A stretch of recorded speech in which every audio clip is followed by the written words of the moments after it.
In this video, we're talking about some of the greatest openings in cinematic history. Now, this list is not all-inclusive and is in no particular order, so set down your pitchfork and let's jump right in. Our first is The Matrix.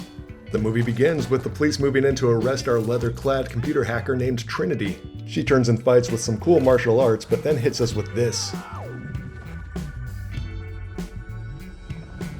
The wire work, the 360 camera, at the time it was unlike anything we'd ever seen before. And all of our jaws just dropped. I mean, you're intrigued, you're amazed, and that does not let up for the remainder of the movie. And what's also amazing is that as cool as it looked, we all just collectively knew not to start dressing like this. Except for that one guy we all knew. I'm thinking of getting metal legs. It's a risky operation, but it'll be worth it. The next one I'll mention is Contact. And this is only here for the visual spectacle. All it is a close-up of a noisy Earth pulling out into the silence of deep space. I've sped it up here, but the whole sequence takes about 3 minutes. And for that entire time, the audience was just in awe, both at what they're seeing on screen and what it represents. I mean, remember, it was 1997 and there hadn't been a whole lot of great CGI by that point. So the way this was executed was just incredible. And no, I'm not going to comment on the ending here. Next up is the original Scream. Now, the opening sequence stands on its own as a masterclass in pacing and tension. But you have to remember, at the time, this was advertised as a Drew Barrymore movie starring Drew Barrymore. The fact that she gets killed off immediately was a massive curveball, and did a great job setting the tone for the movie, where you just really don't know what to expect next.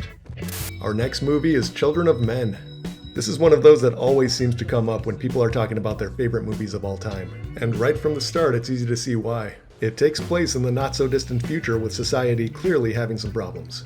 The movie doesn't explicitly tell you what's going on, but rather just lets you follow Clive Owen to get a sense of it. That existential dread of people wanting to continue on, despite the fact that about 18 years ago, all of humanity became infertile. Probably the microplastics.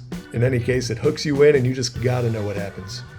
Alright, this one feels almost like cheating, but I gotta give the nod to WallE. I know we're really stretching the definition of what you might consider an opening sequence here, but the entire first half of this movie is just spent silently, captivatingly world building. It's not until about 40 minutes in that we get our first actual lines of dialogue, and that depressing look at our own future. We're almost there, by the way. I want it. And that's going to wrap us up for this video, but please go ahead and tell me in the comments what your favorite opening is. Thanks for watching, and I'll see you at the next one.